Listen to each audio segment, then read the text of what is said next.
ano, outubro é mês de eleições, que é a maior oportunidade que a gente tem como cidadãos de mostrar quais são as nossas escolhas. Antigamente eu achava isso uma chatice, que atrapalhava o meu feriado, quando eu poderia fazer alguma coisa muito melhor, como cuidar da família, cuidar da casa e passear. Hoje eu já não penso mais assim, apesar de reconhecer que é uma chatice a gente pegar uma fila enorme para poder votar. Só que deixa eu já te dar uma dica, depois das eleições você pode ir no TRE e pedir para você mudar de sessão. Se for esse o seu caso, tenta fazer isso. Mas eu não quero falar só de escolha de candidatos, não. E sim do maravilhoso poder que Deus nos deu, chamado livre-arbítrio. O que leva a gente a escolher uma coisa em lugar de outra? Como saber se uma escolha é boa ou má? Você acha que precisa aprender a fazer melhores escolhas na vida? A Bíblia fala alguma coisa a respeito desse assunto? Fala. Olha o que está lá em Deuteronômio, no capítulo 30, verso 19. Hoje invoco os céus e a terra como testemunhas contra vocês, de que coloquei diante de vocês a vida e a morte, a bênção e a maldição. Agora escolham a vida, para que vocês e os seus filhos vivam. A Bíblia mostra que a gente pode fazer inúmeras escolhas ao longo da nossa vida. Inclusive, que tipo de vida a gente vai levar. Se vai ser algo que gera vida ou se vai ser algo que gera morte. E Deus aconselha, escolha a vida. E a gente pode escolher praticamente tudo. Só que eu não sei se você já reparou, às vezes é muito mais fácil a gente enxergar as escolhas boas e ruins que outras pessoas fazem do que as escolhas boas e ruins que a gente mesmo faz. Lá em Mateus 7, Jesus fala o seguinte, nos versos 3 a 5. Por que você repara no cisco que está no olho do seu irmão e não se dá conta da viga que está em seu próprio olho? Como você pode dizer ao seu irmão, deixe-me tirar o cisco do seu olho, quando há uma viga no seu? Hipócrita, tire primeiro a viga do seu olho, e então você verá claramente para tirar o cisco no olho do seu irmão. E muitas vezes é isso que acontece mesmo. A gente enxerga perfeitamente o que está rolando na vida do outro, mas pode estar cego em relação ao que está rolando na nossa própria. E o que a gente vê na vida? Eu não sei se você já viu na Rede Globo, mas há várias semanas, em todas as edições de jornais deles, no Bom Dia Brasil, no Jornal Hoje, no Jornal Nacional, aparece aquela seção, o Brasil que eu quero. E as pessoas aparecem falando o que elas desejariam que o Brasil se tornasse. Você já reparou que o grande campeão é o desejo de ter um país sem corrupção? O que eu acho engraçado também é que às vezes tem gente que fala assim, eu queria que os políticos fossem menos corruptos, ou mais honestos. Só que menos ou mais corrupto, menos ou mais honesto, não existe. É a mesma coisa que você dizer mais grávida ou menos grávida. Ou você tá grávida ou você não tá. Ou você é honesto ou você não é. Ou você é corrupto ou você não é. Não existe diferença entre o mais corrupto e o menos corrupto. Existe um texto que está lá no Evangelho de Mateus, no capítulo 25, no verso 21. O Senhor respondeu, muito bem, servo bom e fiel. Você foi fiel no pouco, eu o porei sobre o muito. Venha e participe da alegria do seu Senhor. Da mesma forma que quem é fiel no pouco vai ser fiel no muito, quem é infiel no pouco também vai ser infiel no muito. Se eu minto por causa de bobagem, eu vou mentir por causa de coisas mais graves. Já parou para pensar nisso? O cara que engana só um pouquinho, só os amigos, só a família, não vai ter nenhum escrúpulo para enganar a nação. E isso a gente muitas vezes não consegue enxergar. A gente fica falando contra a corrupção dos políticos, mas a gente não consegue enxergar as pequenas corrupções do nosso dia a dia que mostram que o nosso coração é tão corrupto quanto o deles. Você quer ver um exemplo bem famoso? Lembra do Neymar rolando na Copa? Todo mundo via que isso era fingimento, que isso era enganação. E a gente fala, isso é pitoresco, é esquisito, é engraçado, mas isso é muito grave. E mostra como a corrupção está presente no nosso dia a dia. Não só no dia a dia do Neymar, mas no nosso também. Quando a gente engana alguém por qualquer motivo, inventa uma desculpa para sair mais cedo do trabalho, inventa uma desculpa para chegar mais tarde no trabalho, inventa qualquer coisa para não fazer alguma tarefa. Tudo isso é a nossa corrupção falando. E se todo mundo é contra a corrupção, por que então que o país está assim? É justamente por causa disso. Porque todos nós, em maior ou menor grau, somos corruptos. Muitas vezes a gente está falando dos erros dos outros sem enxergar os nossos próprios. E como a gente está contribuindo no dia a dia para piorar tudo. Uma coisa que a gente vê na vida é que nós muitas vezes fazemos escolhas que são incoerentes. Por exemplo, se eu sei que o que eu mais amo na vida é surfar, por que no meu trabalho eu aceito uma promoção que vai me pagar mais, mas vai me obrigar a morar muitos quilômetros longe da praia? Se o meu sonho é ser músico, por que eu faço vestibular para engenharia? Se o meu grande sonho é comprar uma casa própria, por que eu gasto todas as minhas economias para comprar um carro novo?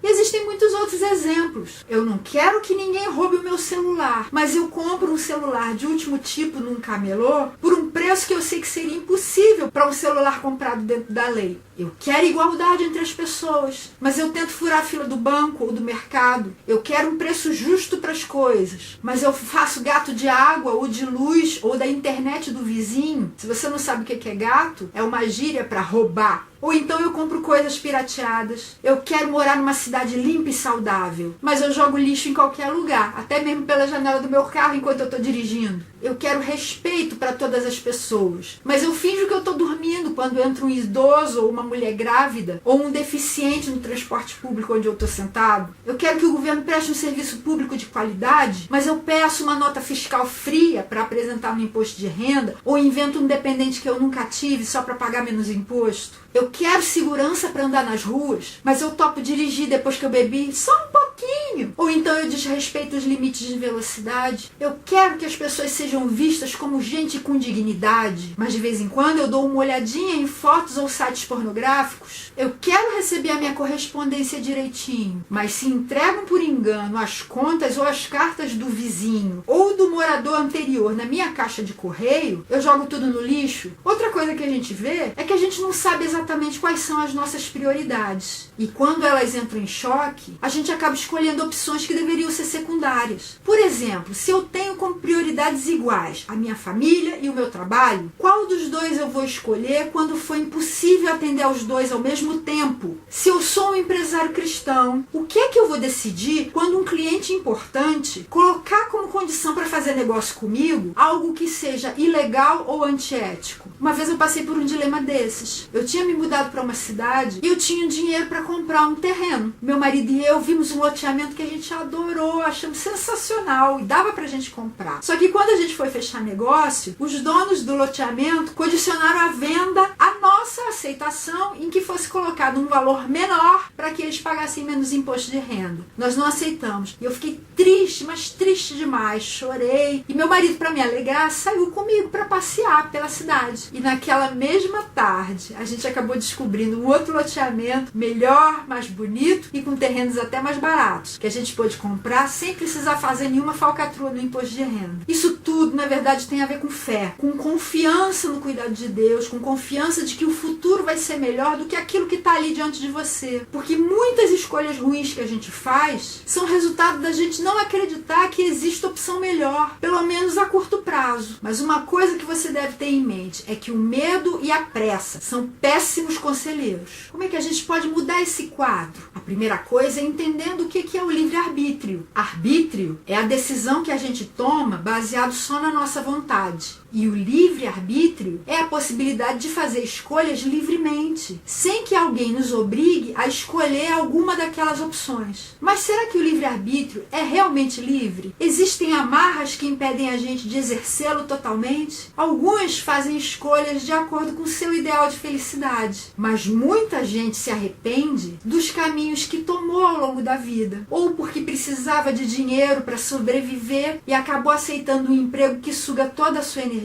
ou teve medo de ficar sozinho e acabou se casando com alguém que não era exatamente a sua alma gêmea, ou se mudou para um bairro melhor, ou comprou um carro mais caro porque não queria ficar diferente dos colegas da empresa e acabou todo endividado e infeliz. Reparou que muitas vezes a gente fala: se eu pudesse fazer isso, eu faria. O que te impede então de caminhar pelo menos nessa direção? Por que, afinal de contas, que a gente escolhe uma coisa e não outra? Um dos motivos é que a gente não sabe exatamente o que a gente mais quer. E para quem está perdido, qualquer caminho é válido. Outro motivo é que a gente tem medo de escolher. Existem tantas opções que a gente fica inseguro de escolher errado. Inclusive porque quando você escolhe uma entre várias coisas, isso significa você largar todas as outras. Se você quiser saber um pouco a respeito da vontade de Deus, que está aí para ajudar a gente nas nossas escolhas, dá uma olhadinha. Eu estou deixando o link aqui embaixo. Foi o vídeo que a gente viu na semana anterior. Um outro motivo para a gente escolher uma coisa e não outra é quando a gente está seduzido por alguma coisa que promete promete ser maravilhosa. Só que nem sempre isso acontece. Nem todas as promessas são cumpridas. E muito sonho de grandeza pode acabar em desilusão. Às vezes a gente despreza alguma coisa que está ao nosso alcance, que pode ser uma bênção tremenda, mas a gente não reconhece as suas qualidades. Muitas vezes por mero preconceito, ou só porque a gente acha que o que não está ao nosso alcance, como a grama do lado do vizinho, é mais verde. Às vezes a gente escolhe o que a gente tem só porque a gente tem medo de largar e ficar sem nada. É aquela história de mais vale um pássaro na mão do que dois voando. Outras vezes a gente escolhe porque a gente não sabe esperar e resolve pegar a primeira coisa que aparece para ter satisfação imediata. E aí a gente age como verdadeiros adolescentes, crianças em corpo de adulto, que não pensam nas consequências, mas só no imediato. Às vezes as nossas escolhas são ditadas pelo nosso desejo de fugir de algum remorso, de algum arrependimento, ou por alguma culpa por ter já escolhido errado antes, sendo controlados pelo nosso passado. Outras vezes a gente faz escolhas motivado pela vingança, querendo ferir quem nos feriu antes. E com isso, muitas vezes o que a gente só traz é mais dor e angústia sobre nós. Às vezes a gente escolhe só porque tem necessidade da aprovação dos outros, dos nossos pais, do nosso cônjuge, dos nossos filhos, nossos professores, nossos amigos, nossos conhecidos, nossos colegas de trabalho. Às vezes a gente escolhe só porque quer impressionar os outros, escolhendo que não tem nada a ver com a gente, mas que a gente acha que vai causar admiração. E existe o contrário também. Muitas vezes a gente faz escolhas que são o contrário do que todo mundo esperaria que a gente fizesse, mas você escolhe porque você sabe que é o certo a fazer. Quer ver um exemplo? De vez em quando vira notícia de jornal, quando alguém até pobre descobre uma mala ou uma bolsa cheia de dinheiro e devolve pro dono. E aí muita gente fala assim: ah, se fosse eu não devolvia não, mostrando como a corrupção realmente mora no nosso coração. E quando a gente vê alguém que não se deixa dominar por ela, isso se torna notícia. Em que áreas então a gente pode fazer escolhas? Todas. Desde a hora que você abre os olhos de manhã cedo. Você pode escolher se levanta agora ou se vai continuar na cama e levantar mais tarde. Você pode dizer: eu uso essa roupa ou uso aquela? Vou comer pão ou vou comer fruta no café? Vou pra escola ou vou matar a aula? Vou sair cedo ou vou sair mais tarde? Vou pela rua A ou pela rua B? Vou almoçar em casa ou vou almoçar na rua? Vou falar a verdade ou vou mentir? Vou fazer o trabalho bem feito ou vou fazer de qualquer jeito? Vou casar ou vou continuar solteiro? Vou ser fiel ou vou adulterar? Vou ter filhos ou não? Vou educar com rigidez ou vou deixar a rédea solta? Vou morar nesse bairro ou vou me mudar para outro? Vou estudar medicina ou belas artes? Vou viajar para a praia nas férias ou vou para o campo? Vou roubar isso ou vou trabalhar para ganhar dinheiro e comprar? Vou fazer do jeito mais fácil ou vou fazer do jeito mais certo? Muitas vezes a escolha não é entre certo e errado. Se fosse sempre assim, seria muito mais fácil. Ou entre o bom e o ruim. O problema é quando a escolha é entre o bom e o melhor. Ou entre o ruim e o péssimo. E nem sempre isso fica muito claro na nossa mente. Você precisa sempre lembrar que você vai perder alguma coisa e ganhar outra coisa se você escolher isso, e vai ganhar outras coisas e perder outras coisas se escolher aquilo. Entre bem e mal, tem muita gente hoje em dia que nem sabe direito a diferença entre eles. Tá chamando o bem de mal e o mal de bem. Mas a escolha pelo bem, geralmente é a escolha mais difícil. Mas é aquela que vai trazer honra e vida para você. E a escolha pelo mal, em geral, é a escolha mais fácil, mas que traz vergonha e morte no final. Mas quando você tem que escolher entre o bom e o melhor, ou entre o ruim e o péssimo, talvez fique mais fácil para você escrever num papel tudo o que você acha que vai ganhar se você escolher a opção A, tudo que você acha que vai ganhar se escolher a opção B. E também tudo que você acha que vai perder se escolher A e que vai perder se escolher B. Depois, verifique nessas coisas todas o que você considera mais importante, tanto para ganhar quanto para perder. Assim, você vai conseguir enxergar mais claramente as coisas que, mesmo sendo boas, você estaria disposto a abrir mão delas em favor de outras melhores. Ou então as coisas ruins que você prefere abraçar para que você não precise abraçar coisas piores ainda. Outra coisa que você deve levar em conta é que você não deve escolher por medo, não. Exercite a sua fé no Deus que conhece você melhor do que você mesmo e que tem e quer dar para você a solução perfeita para que você consiga realizar os seus sonhos mais lindos e mais profundos.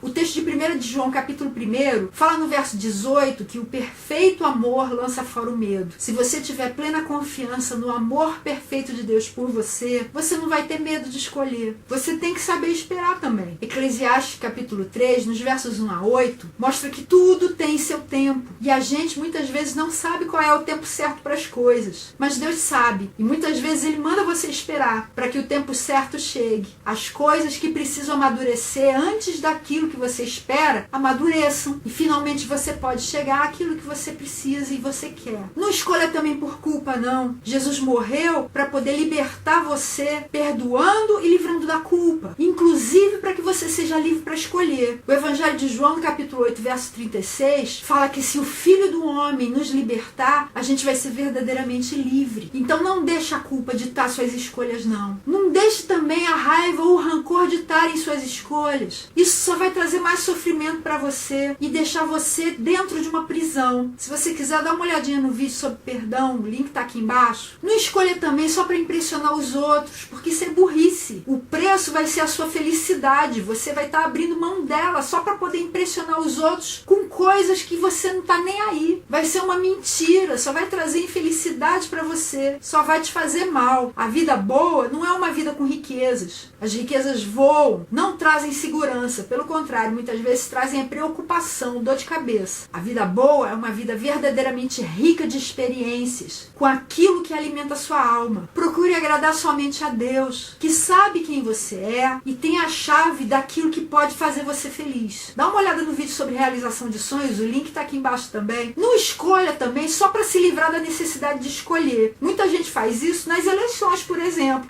Já que eu tenho que escolher, eu vou lá escolher qualquer um. As consequências vão vir para você e para os outros também. E vão certamente trazer novas escolhas, talvez bem mais difíceis. Por exemplo, eu escolhi casar com X porque tudo caminhou para isso. Agora eu me apaixonei por Y e eu não sei o que eu devo fazer. Deixe só que as circunstâncias ou as pessoas escolham por você, se você não se importar com o resultado. Eu faço isso em relação à reunião de condomínio. Quando é um assunto que me interessa muito, eu faço questão de ir lá e escolher. Mas quando é alguma coisa que para mim tanto faz, pode ser isso ou pode ser aquilo, eu deixo que escolham por mim. Mas se o que tiver em jogo for alguma coisa muito importante, tome as rédeas da situação e faça você a escolha. A melhor forma de você escolher é quando você para um pouquinho e imagina se aquilo vai ter sido uma boa escolha no futuro. Como é que a gente pode saber disso? Primeiramente, pelas consequências na sua vida e na vida dos demais. Não faça como o adolescente, não. O adolescente não consegue ver os desdobramentos futuros das suas escolhas. Às vezes não consegue ver nem os desdobramentos mais imediatos. Pense em todas as possibilidades.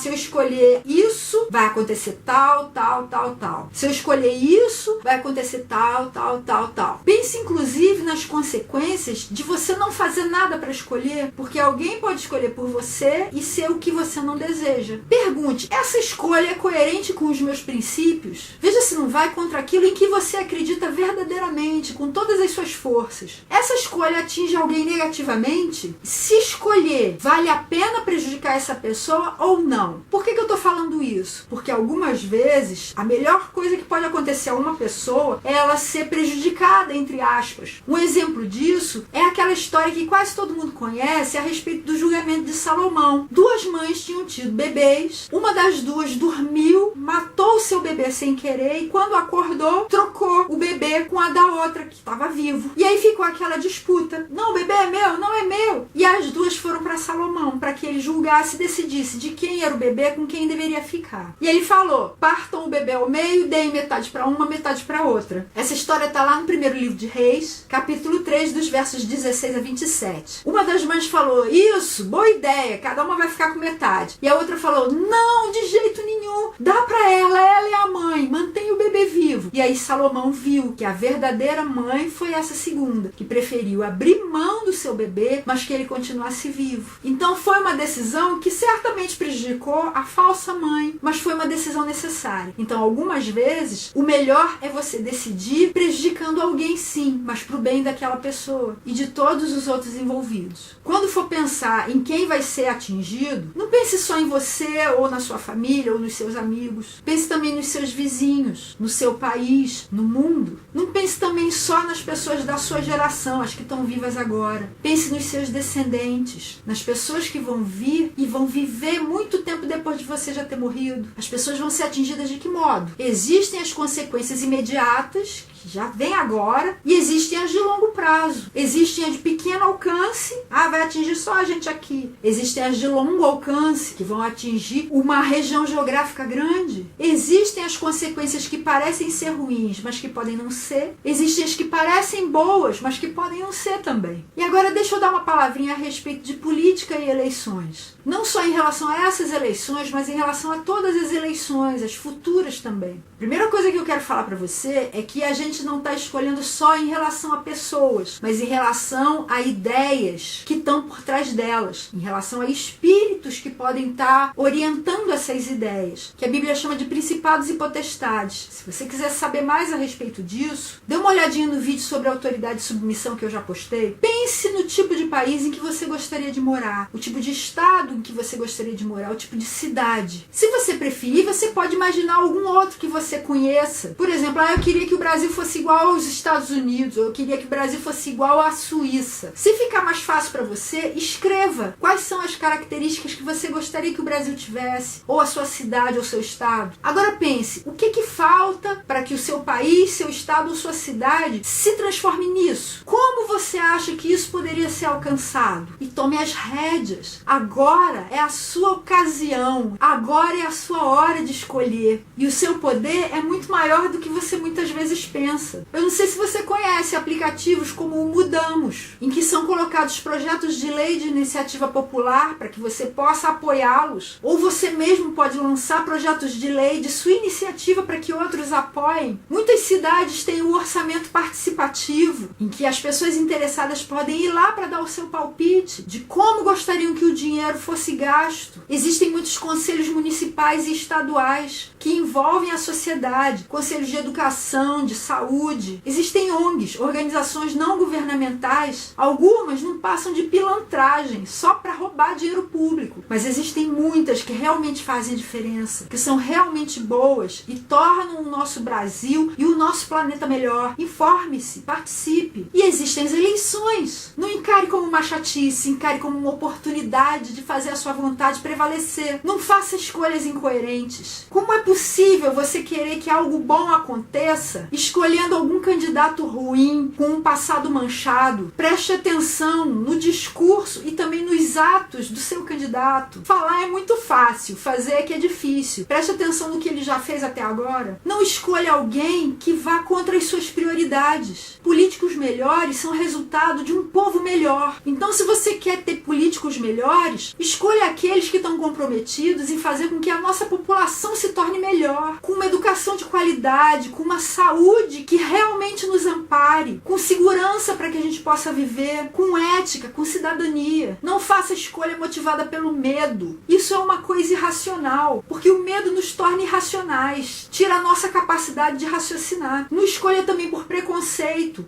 Fulano não tem cara de ser competente. Ciclano, não sei não. Não tem cara de político. Isso é mero preconceito. Não escolha baseando-se em promessas enganosas. Se você vir muita esmola, seja um santo que desconfie. Cheque o passado de quem está fazendo essas promessas para ver se não é só da boca para fora. Não escolha sem pesquisar seriamente. Não despreze o que é pequeno. Existem partidos que são pequenos. Existem partidos que são novos. Existem candidatos que são novos. Pesquise. Não escolha visando a sua satisfação imediata. Eu vou votar no fulano porque ele prometeu construir o muro da minha casa. Porque ele me deu dentadura. Porque ele me prometeu um emprego na prefeitura. Vida digna é algo muito melhor do que esmolas. Não escolha motivado por vingança. Essa história de coxinhas e mortadela já foi longe demais. Pese o candidato, não só o partido. O partido é importante, mas o candidato é muito mais. Às vezes existem bons candidatos que estão em partidos ruins. E existem partidos bons com candidatos ruins também. Não escolha para agradar alguém ou para impressionar alguém. O seu parente, uma amizade sua que pediu para votar no irmão ou no tio ou no sobrinho, ou para impressionar algum político. Não escolha qualquer coisa só para se livrar da obrigação de votar. O resultado vai cair sobre você também. Deus lhe deu o poder para que você o use bem. Seja fiel em relação a isso. E o Brasil que eu quero, você quer saber qual é? É um Brasil em que as pessoas consigam enxergar o próprio umbigo, mas também consigam enxergar o umbigo dos outros. Elas vejam longe, consigam tirar a trave do seu próprio olho para ver os seus erros, os seus problemas, consertem as próprias vidas primeiro, para que possam ajudar os outros a consertar a vida deles também. Que façam boas escolhas, pensando na coletividade. É o Brasil em que as pessoas não tenham preguiça de seguir o caminho mais difícil, o mais trabalhoso, mas que vai gerar vida. É um Brasil que investe de verdade em educação, para que as crianças acreditem que é possível subir na vida sem roubar, que acreditem no trabalho, que consigam ascender socialmente, em que as pessoas sejam vistas como dignas, que tenham acesso a uma saúde de qualidade, em que os médicos não fingem que atendem, nem no extremo oposto precisem tirar do próprio bolso para comprar remédio ou atadura. É o Brasil em que as pessoas façam as coisas pensando no